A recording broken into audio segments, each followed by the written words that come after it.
I'm Brandon, And I'm Brandon. and welcome back to Apollo City Comics, the Anything and Everything comic book podcast. Bam! Been a How I've while, and I missed still did it. how I've missed you to say that. Hi, we're back. It's been a bit. It's been a few months, kind of. It's been a few months since we've recorded. Our last few episodes were from earlier in the year. But hey, I'm in the new place. It's pretty cool. We're gonna try this whole video thing out. Hopefully, we're not just gonna say that and then I don't do it. Then like no video at all. There's no video, like, so there's hopefully a video for this. It's funny because there's always that moment like when you follow like YouTubers or podcasters and then you see their face and you're like, oh, I These never guys. thought that's what they looked like Yeah, through their right. voice.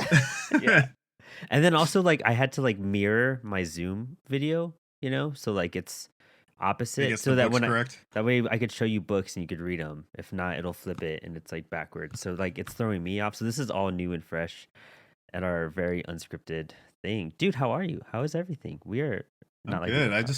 It feels a little weird to be back, but I love it. Yeah, And I just missed you.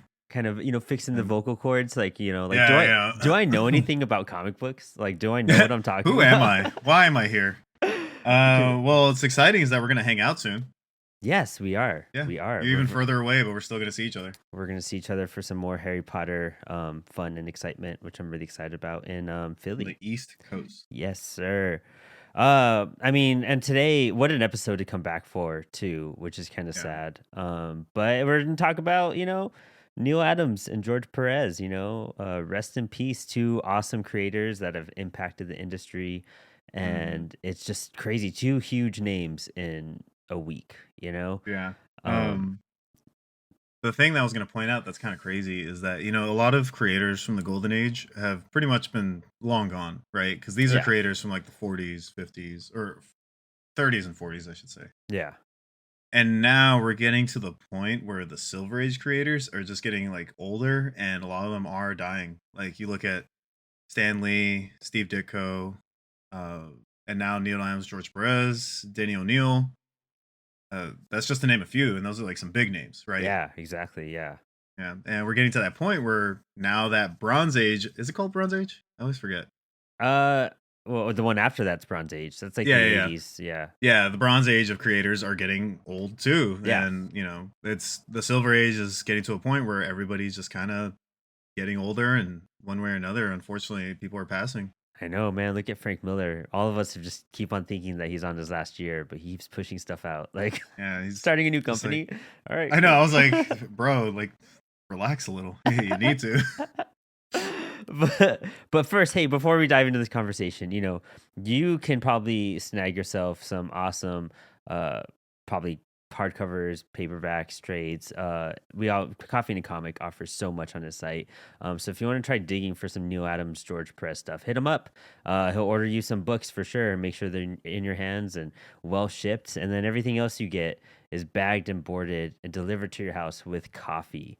How dope is that? Like Coffee and a Comic and bagged and boarded books. It saves you half the time of like not having a bag and board. That's so annoying. I hate fucking with the tape. Oh, dude, It I takes time it hours. where like right when I run out of like space and I'm forced to put my comic books away. I have Right. to have like a 2-hour movie playing, and then I bag and board and organize everything. Yes, it's a process, and that's why it stacks up for is. months and months and months. And then you're like, dude, Dude, I didn't put comics away for a year. and you're not paying extra for those bags and boards either. Like They if add you're up. doing it on your own, you're buying bags and boards on your own. But all right, we're gonna talk about Neal Adams first, because Neal Adams is just we talked about Danny O'Neil a year ago, and that was around the same time too. It was in the summer. I'm gonna say. Kind of scary. Let me look up Denny O'Neil real quick just to see when he did pass. Yeah, I want to say that was like a June or July, like right before San Diego. I mean, it was COVID time. Let's see. So he was born May 3rd, and he died June 11th. Yeah, June 11th. Yeah, so it was at 81. Man, dude, that's so crazy. He's Yeah, from and I St. mean- Louis. I didn't know that. Yeah. Yeah. I mean, these guys were.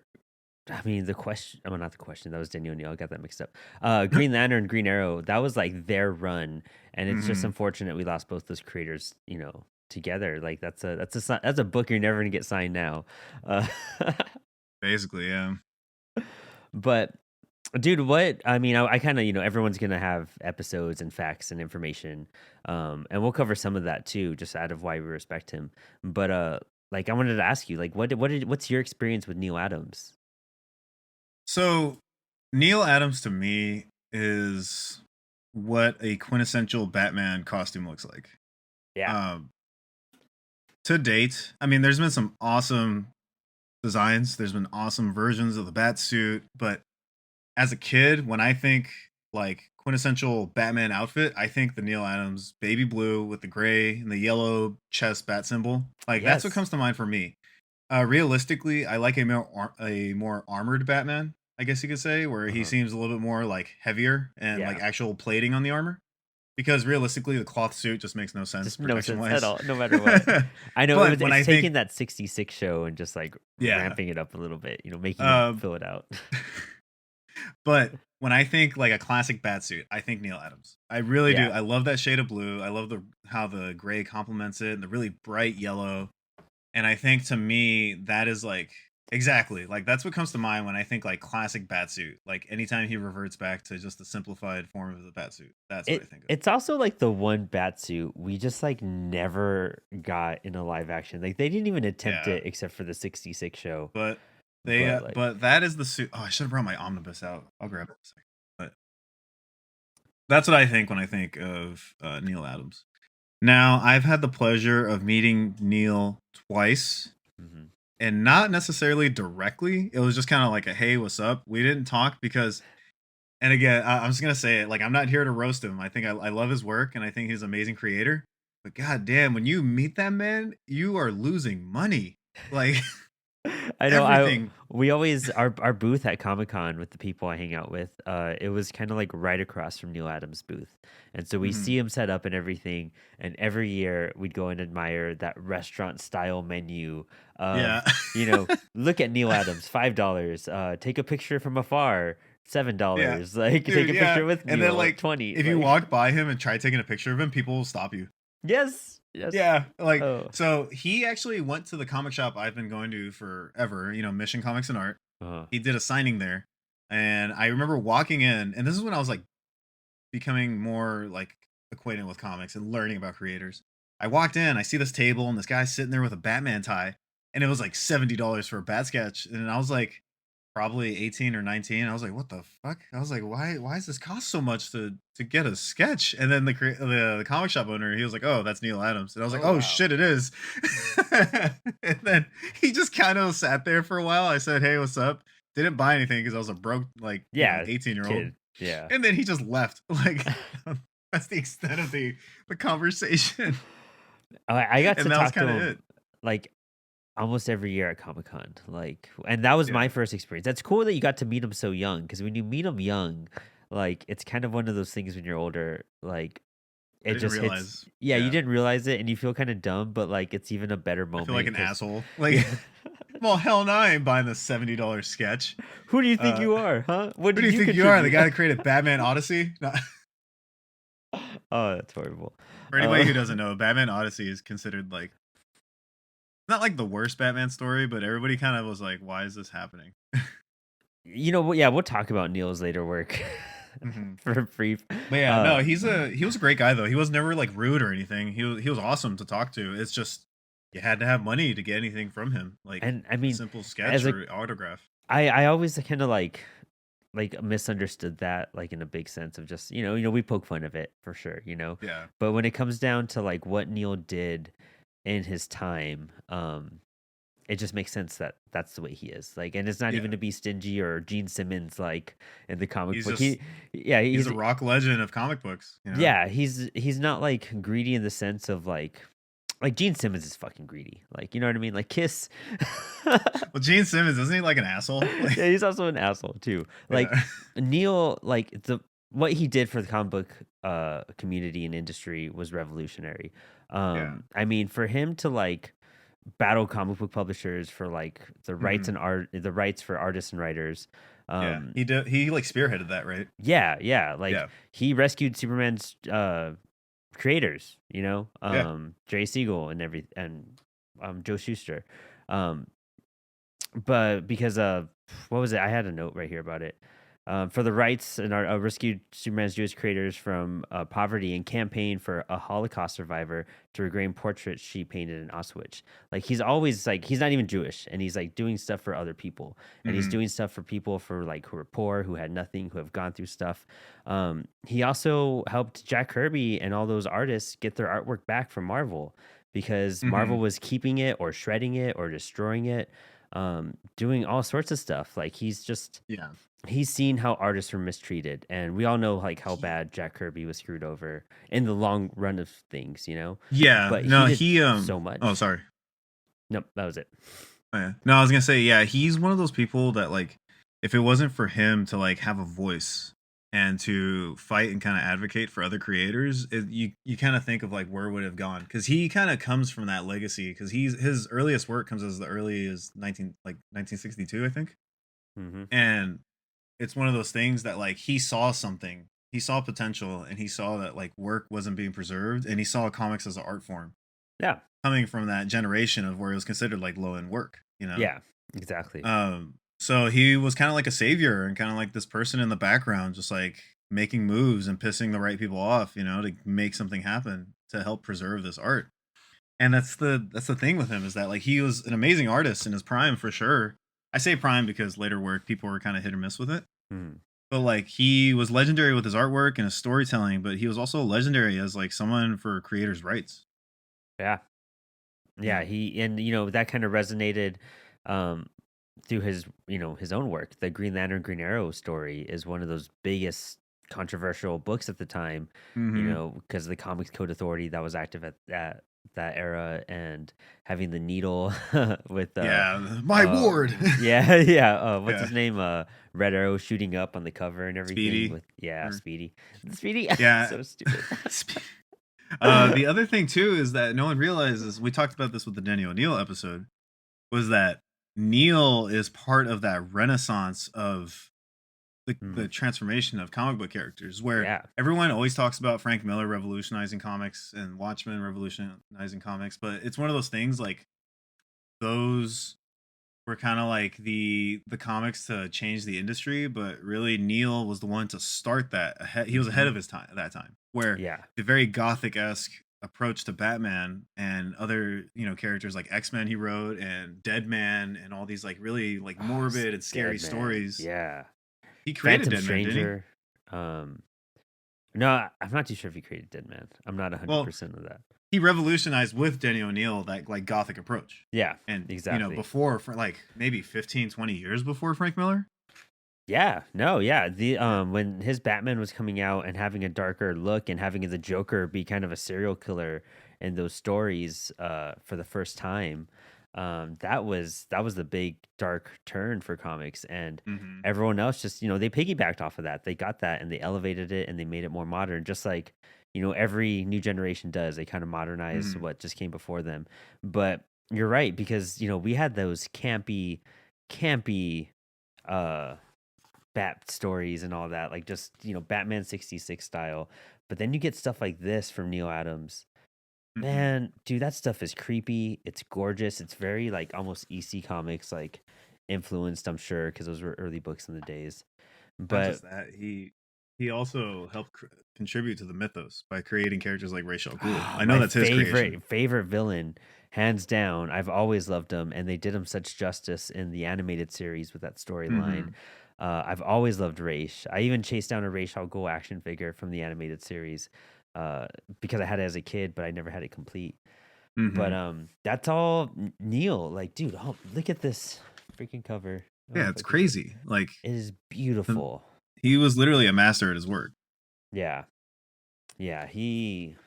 And you know what the thing is about Neil, like he did so much for previous creators, Kirby, the Schuster, Siegel family. Like he did so much for them, but he also did so much for upcoming creators who, even his son said that, like, what was it? The Sons of Neil. That's what they used to call him, because like Bill Sienkiewicz, I'm trying to space out. I'm trying to remember Let's who see. else like he helped out a lot, but like he was helping other artists and creators kind of get up and get out there. He used to like mentor them in a big sense. Even Frank Miller, you could tell he did a lot of work with. But like when you look at that early Sienkiewicz, because it's big right now, the Moon Knight run. Look at those Moon Knight, body textures and drawings. It's very Neal Adams. It's very Neal Adams. That whole, it's the anatomy, the way they kind of approach stuff. Mm. That was totally drawn from it, and they were friends. They would, Neal mentored these guys, and did great stuff for them, and that's how we got. I mean, Sienkiewicz is one of my favorite Oh yeah, that's artists in probably one of the general. most legendary artists, one of the greatest Daredevil artists, I'll say as Yeah, well, dude. or Yeah, Elektra, I should say Elektra. yeah. Um, And him and Frank, like, dude, but changing the industry in the '80s and oh, whatnot. 100%.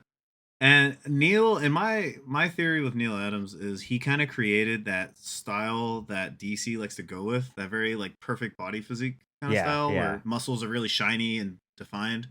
I think that started with Neil, unless I'm wrong. Um, That's my theory. It's not something I read there. yeah. No, I think it's. I mean, I think he really pulled it off the best. His anatomy and his body texture at that time, I think it just stood out the best because it looked proper. And then like when you see Batman shirtless, you're just like, you nailed this, dude. Good Yeah, job. he Good knows job. how to draw a hairy chest. Yeah. I wonder if that page is coming up over here. Actually. Oh no, it's You got not. to look for that Batman Odyssey page where Batman's arm is super hairy. I do not have those books out. I would have loved to bring out some of Oh, my single issues out for this, but they're all tucked away because they're all kind of everywhere right now, from the move. But dude, I don't know. Neil's work I've always admired, and even throughout the years, I've always loved his work. Like even the last, 10, 15 years that Neil's been drawing stuff, I've loved the drawings. hmm. I Oh don't yeah. like I read his Dead Man series. I read some of Batman Odyssey. I read just a few things. Oh, I wonder if this is a Dead Man comic right here. But The Dead Man limited one, those 6 issues, right? yeah, and I love Yeah. that cover. And we have some 1 minute reviews that I made, and they'll be going up soon. But Didn't I they do do. like a 3D cover or something of those? Oh, maybe possibly. But look, it says Dead Man. Yeah. No, that dude. He God just damn.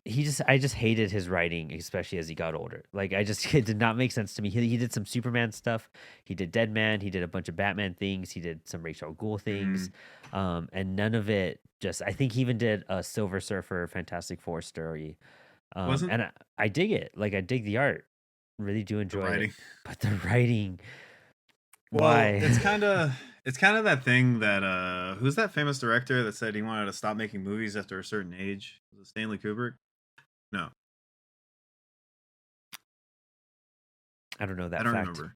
Huh? I don't know that fact. I'm not too sure. There, well, it's something really random. Quentin Tarantino quoted a really famous director, said they want to stop, they don't want to become this person. Or Quentin Tarantino said he doesn't want to make movies as he gets older because there's a certain director that just didn't stop, and the movies just got worse and worse as they got older. I forget who he's talking about exactly, but I feel like that it's not the same industry, but that logic might apply to comic books to a certain degree. Where like some people like as they get older, it's just like maybe it's like it's harder for them, so the quality kind of degrades over time. Yeah, I could see that. I mean, I don't know. Alan Moore still puts out some bitchin' stuff. Yeah, he does. I mean, there's exceptions, Yeah, of right? I'm course. not Nah, saying yeah, of that. I'm course, just yeah. I'm But just no, saying that could potentially be applied to other. Like, look at Frank Miller. Let's be what? real. Like, Oh, yeah, that's very true. Yeah, I haven't read a modern Frank Miller story. I never read that Xerxes series or anything. I'm you don't curious want what to him read. and Dan are gonna do. I am.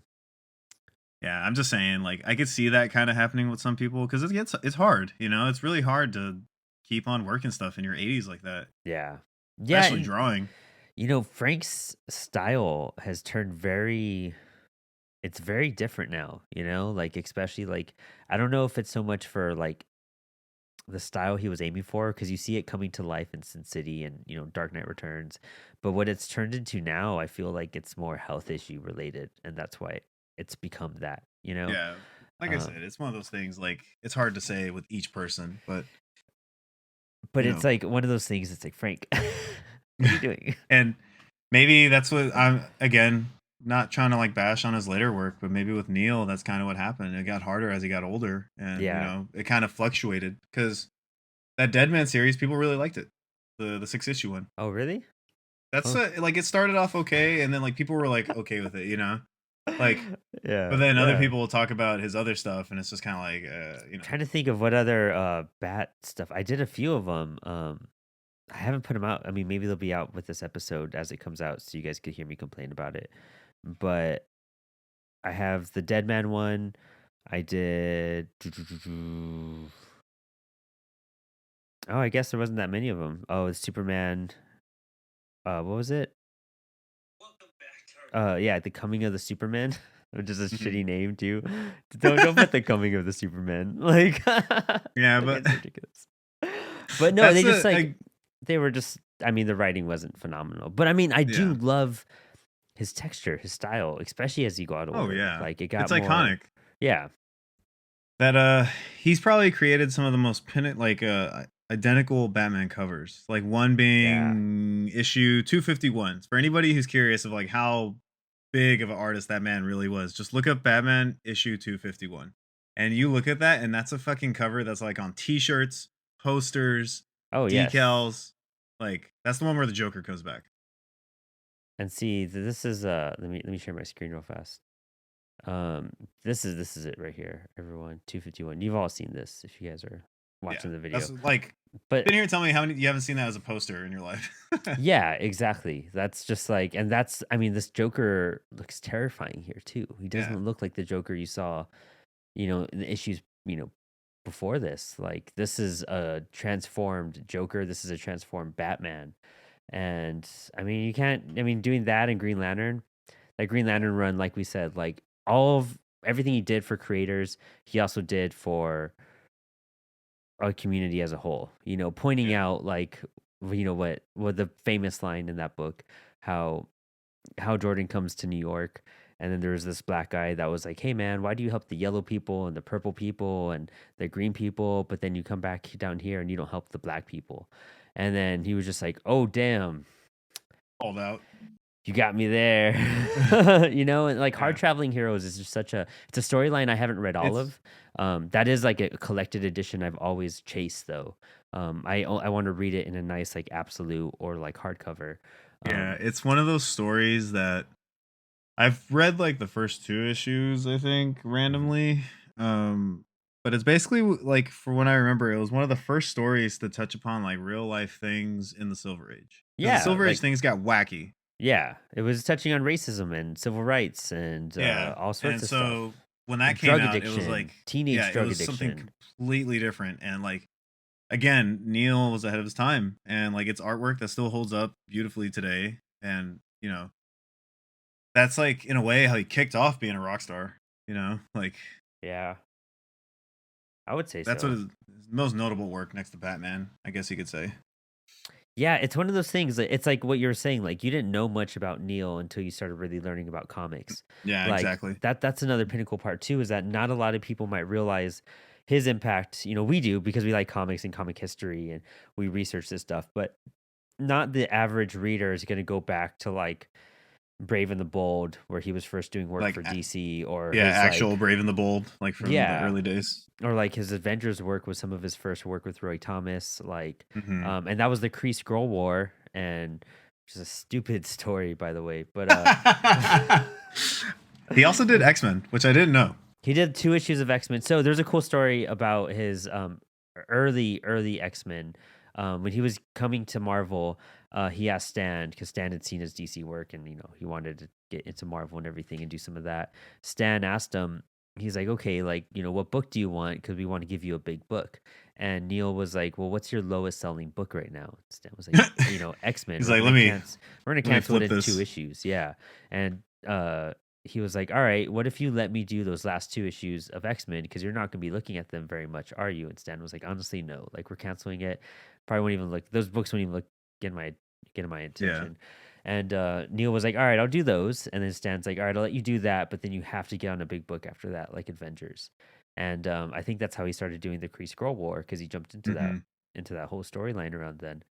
And that was with Roy Thomas. Roy Thomas was also doing X-Men at the time too. But Oh, okay. yeah, like cool little Neil just like knew how to talk and negotiate with stuff too. Yeah. Like he He knew he he knew saw the business potential. side. He knew the Yeah, business he side saw of everything. he saw potential in things. He saw Yeah. potential in people, and he saw potential in stories. Like he Yeah. saw, like he's one of those people that like he say what you will, like again in his prime, pinnacle artwork. Like that duel between him and between Batman and Ra's al Ghul, where they're Oh, fighting each other with beautiful. swords. Dude, One of and the like greatest spreads you'll ever read in Batman. his Green Uh, Lantern work, just the way he was able to capture Hal in those like mhm. singular panels, like dude, it's beautiful stuff. Yeah. Like So especially for that era. say what you want about his art style or him as a person. Again, we're praising him, but there's people out there that aren't going to like him.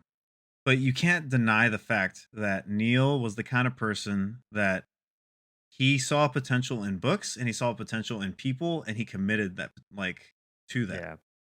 And I think that's a gift, that's something you can't really replicate, and that's something that like knowing the industry like he did and just through practice, trial and error, going through the meat grind not meat grind, just the trials and tribulations of being like a comic creator. Yeah. He understood what it took, and he understood that he had a voice that could again that he could help people, and I think that was his biggest gift. Yeah, and he was, when you listen to podcasts and interviews with Neil, like he would tell great advice for creators. Like he's like, honestly, you want to be a good artist, like learn how to, not only draw from life, but learn how to trace stuff. Like Hmm. tracing is pinnacle, especially when you're under deadlines, especially when you're like learning how to draw and can't figure out how to approach a topic or a subject.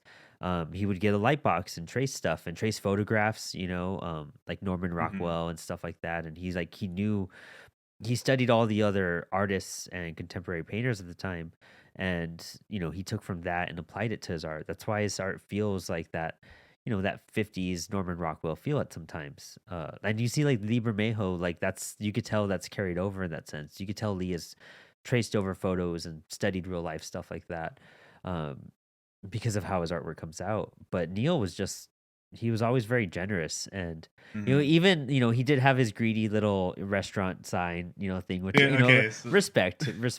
the uh second time I met him was the Comic Con you and I met at 2019. okay. And, I was like, Comron went off to go do Comron things, and I was like, cool. I'm just gonna walk around, go do my thing, just see what I find. I saw the Neal Adams booth. It was a fucking carpet, like it's like a radius of a carpet. It's not even like a Yeah. booth. It's just like a carpet in the middle of the floor that just expands. Yeah. Artwork everywhere for you to buy. And then like he's got like a table in the center, and he's just sitting there with like some assistant or some shit. I don't know who it is, like a friend. It's his wife. His wife hangs Oh, it's out his there. wife. Yeah, his Oh, wife I hangs out and does all that stuff with him. I thought it was like a younger Oh, person. okay, then maybe it was like a daughter or an assistant at that point. Maybe, I But don't know. his wife does help Whoever. out a lot with that. Okay. So I go there and I'm like, okay, and it's just like pictures, $20, autographs, $45. And I was Yeah. like, what the fuck? Like Dude, they then, went up like every year too. yeah. Like Neil And had then inflation as well. Like he surpassed the US economy and inflation. Like that dude. Oh, you make 7.75 an hour? Well, my pictures cost 55. yeah, yeah.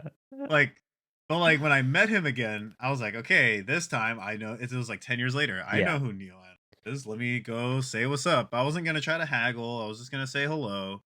That dude, if you weren't speaking money, he was just like, "Hi, okay, thank you, bye now." Like, like, Yeah, yeah. No, for reals.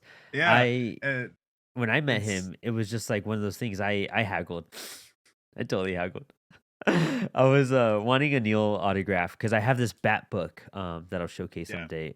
But it has like my first year at Comic Con, I just wanted to get as many Bat creators to sign that book as I possibly could. And it's a slab with like 20 something names from like Frank Miller to Neal Adams to like yeah. Scott Snyder and everything. It's a dope book. Um, it's a dope book. I'm not gonna lie, it's a fucking dope book. But I went with Neil and I was like, Neil, like it's my first year at Comic Con. Like I know your signature is $25. I have $20. Neil, can you please sign this book that I'm putting together? And then he was like, I had to haggle with him. He was giving me shit. He was giving you shit. And I was like, dude, I'm from El Paso. I have to drive home still. Like it's Comic Con. This is expensive. You're And probably like the 15th person to haggle I him. Yeah, bet. And he did it for $20. He signed it.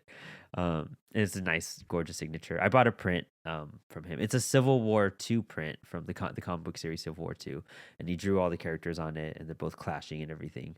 And I have that signed too. I think that was a San Diego exclusive one year. But I always wanted to get a sketch by him, and I never did. I never forked up the money because it's like like, $150 for a head yeah, it's sketch, and crazy. Like, I I get know it. Like he's one. it's part of the flippers market too. They know what you're gonna do, what some Yeah, people do with it, stuff like that I cherish, but I should have just yeah. I forked it wouldn't. over.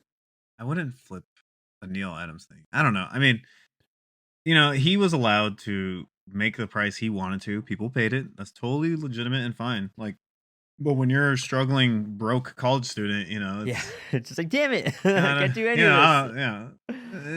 It's, Yeah, no, so totally.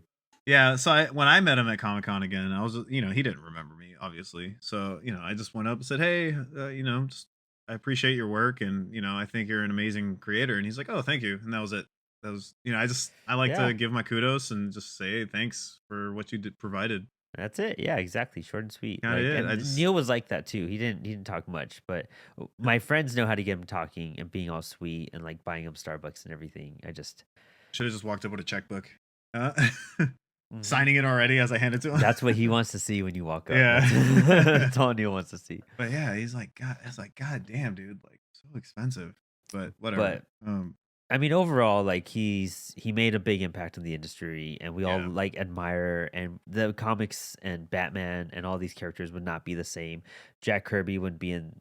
Um, Jack Kirby wouldn't have had justice in that sense. Yeah. And Um, that's and why I same won't thing with the argue with his Siegel family. prices. Yeah, like he's done so much. He helped bring up creators. Like everything you said was absolutely correct. Like he cared so much for the art and the medium and the people. And that's what he always people just in general. Like it doesn't Yeah. matter if they were creators or not. He just cared for people. And I mean, definitely missed. Had some crazy health problems towards the end. We were all very aware of it. Yeah. Uh, just like George Perez, who also passed away, and we all knew about George's health problems for a few years now. He Yeah. was He making announcements if you back saw in pictures of him. yeah, Uh, he was just getting real thinner and quick thinner. before we move on from Neil Adams, I was gonna say I do wish, as we move to George Perez, I do wish that Neil was remembered for his later stuff as well. Oh yeah, yeah. Because His later art. you wanted it to be good or just as good, right? But like Yeah, it didn't hit the mark as his previous work did, and it's unfortunate. I know we poke fun at like Batman Odyssey and all that, but it sucks. He had some gems still, but but he I was. just I mean, that's what's so punk rock about it. You know what I mean too. Like Neil just like he was putting out stuff till he was done. yeah, and I He respect that too. Yeah, like as he aged and that stuff got harder, he did different stuff with his inks. He did different approaches. His hand, it ages and changes over time. But no, totally respect his later stuff completely, 100%. Yeah, like His I still later art. respect that he did it. Still, I just a lot of people were definitely roasting it when it came out. Yeah, no, I mean he should just got a writer. That's all I got. Do the Marvel method, Shit. that's fine. Yeah, Um, but rest in peace, Neil. Yeah, yeah. Good shit, good. And there's a reason why I have like all of these like Neil collected editions. Oh yeah, I have his Specifically, you have omnibus. you have Like, the omnibus. I have some single. I bought all those terrible stories. I mean, I did support it. It was Neil Adams, and of course you're gonna do it just because he's a legend.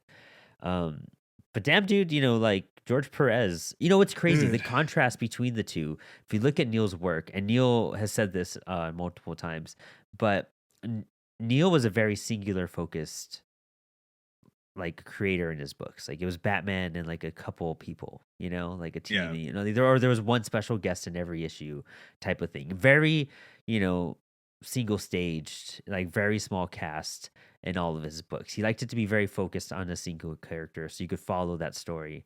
On the other hand, he never you'll never see Neil do big bombastic stuff like this. But on the other hand, you have fucking George Perez who goes and puts every single character in the DC character on universe every page. on every single page and every panel in like Infinite Crisis and all that type of stuff, like or Crisis on Infinite Earths. This book, this story, I've told this story multiple times, but like issue 1 was my first comic my dad ever gave me So just because like sorry. it's the one. Well, I mean, dude, I loved it. It got my attention. I wanted to know more. It got me researching. I was like digging deep into stuff, Yeah, and it throws a lot at you though. it does. It really, really does. And just looking at like, man, Perez was astonishing. He was amazing. He put so much detail into every panel. Helped create some of the coolest stuff. Like dude, look at the way he would size things. Just so complex, just so Yeah. crazy. That was my Like, first DC main. Actually, that was the first like old story I read. okay, that makes sense. Yeah, so I was already reading comics, but I always have a golden rule where I don't read anything old unless I can make the time for it. And that was dude. He literally put every character on every page. Dude, yeah, he kicked ass. Like, and they Yeah, all look good. Every character, I think, in Christ on Infinite Earth, every character, but Hal Jordan is in this book. yeah. He was already possessed by Parallax, right? I think he was just dead. He was. I don't know. He was gone for Yeah. so long. Anyways, yeah, no, George. That was the first story I read by Marv Wolfman, and then that was George Perez. He also did Infinity Gauntlet, right? Yeah. He also Yeah, did well the first like 4 issues before Ron Lim but that took cover is over. him, isn't it? Yeah. Yeah.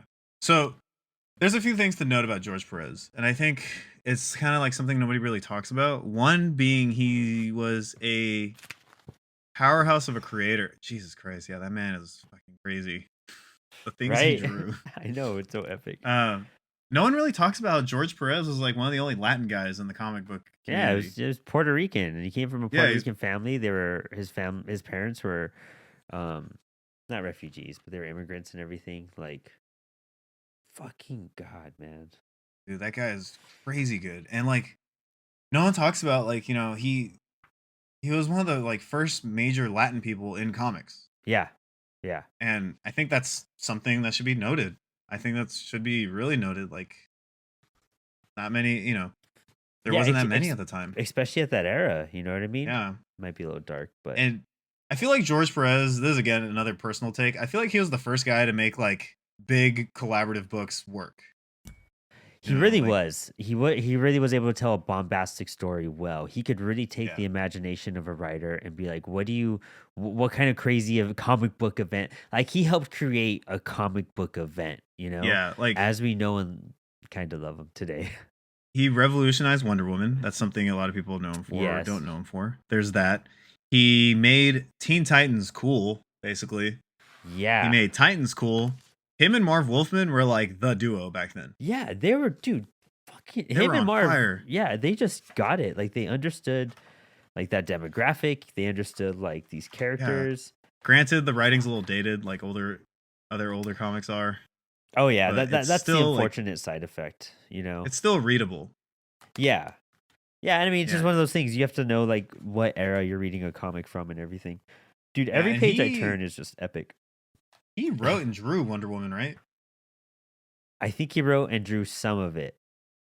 I don't know if he wrote and drew all of it though. He did. Let me see. George Perez Marvel stuff. That's the stuff I don't know because you know more George Perez than me. God damn. Yeah, George Perez, like even his Marvel stuff was very limited. He's really also known for that, of course, what we were just saying, the bombastic stuff, but that Marvel DC crossover. Dude, fuck it. It's always the clashes, the battles. Yeah, Like, he always did like all the crossover and like stuff so good. Like the other cover he's known for is the Crisis on Infinite Earths where Superman's carrying Supergirl. yeah. That's another one that's like that cover is and the Flash done one over and where he's over dead. again. The Flash one, yeah. Everybody's always crying, holding someone. Like, Yeah, exactly. like that's another one that's like, how many times have you seen that on a poster or a T-shirt or something? Like, How many how many times have they made fun of it? How many times have they used that in movies and other media? People forget that's where it came from. It was George Perez with that it's cover. also been critiqued, like everything. I'm trying to see what Marvel books he's done besides the Infinity Gauntlet. I mean, he's done like some 2-in-1s. He did Monsters Unleashed back in the day.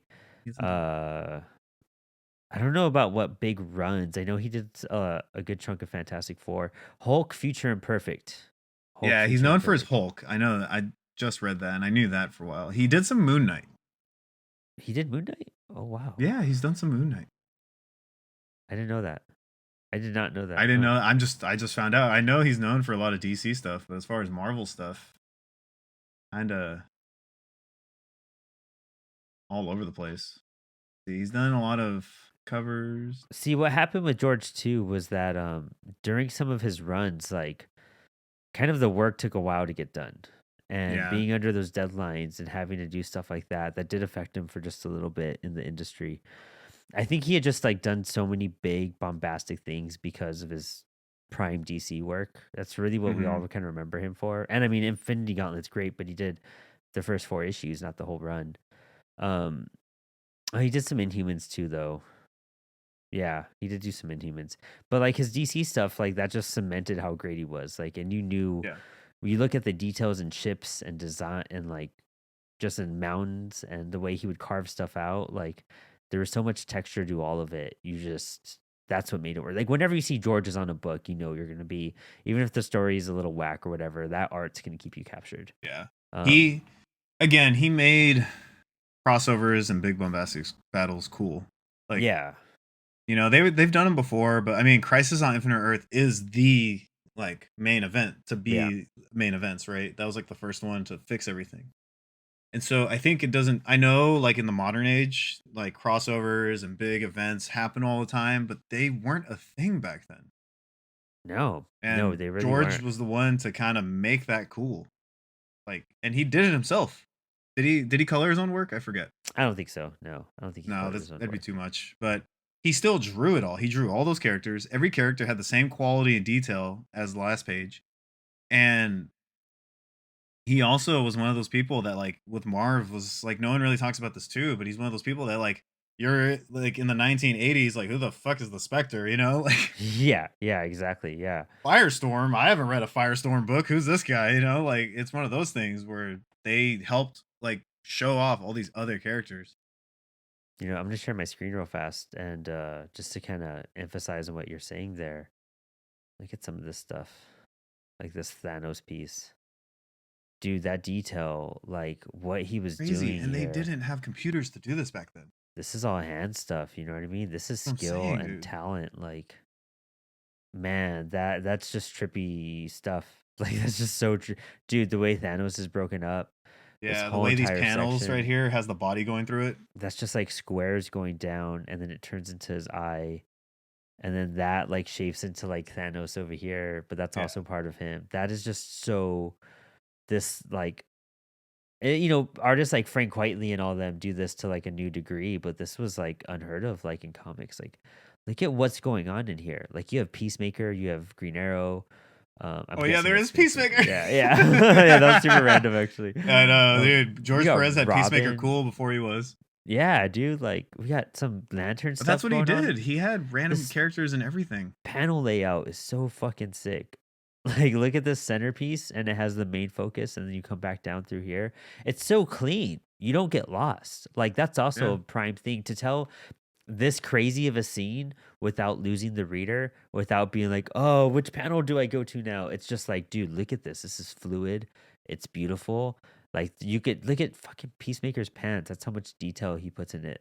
Like, wow. Dude, JLA, who else has done this type of cover? You know what I mean? Not many people. Usually when you see these kind of covers, it's when you see those posters that has like a bunch of characters combined, it's usually just random stuff they pick and pull from different issues and just stick Yeah, them on there. like collage and shit. Yeah, but this one, like I said, dude, it's crazy. Like, and he was always a artist I always wanted a sketch from or a signature. I never got to meet George He never Perez, made appearances unfortunately. that much, right? No, he did a fuck ton of He appearances. did? Yeah, I like never. crazy. Anytime I was at any convention, I never saw him on the bill. I just don't. Well, we were kind of late in the game in that sense too. Like he stopped doing conventions in 2019. Like that means There like we go. the eras that you and I were going to conventions. I only started in like 2015. So I only saw a handful of shows.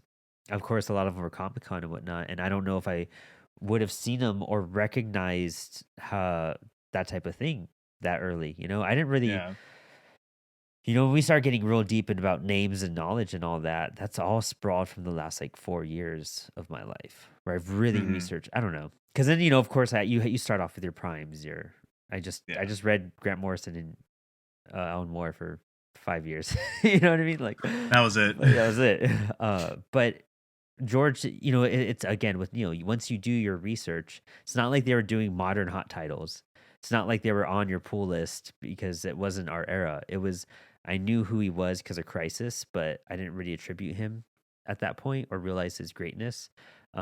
Same thing with Neal Adams. Like I knew him for, he did Batman and he made Batman blue and gray. Cool. You know what I mean? But until you've learned about the comics history, their contributions, what it did to the industry, how they were the first of doing these big things, making Batman dark, doing big bombastic books. Like these two creators, I don't think your modern mainstream fan might exactly know how important they are, especially No, like nobody.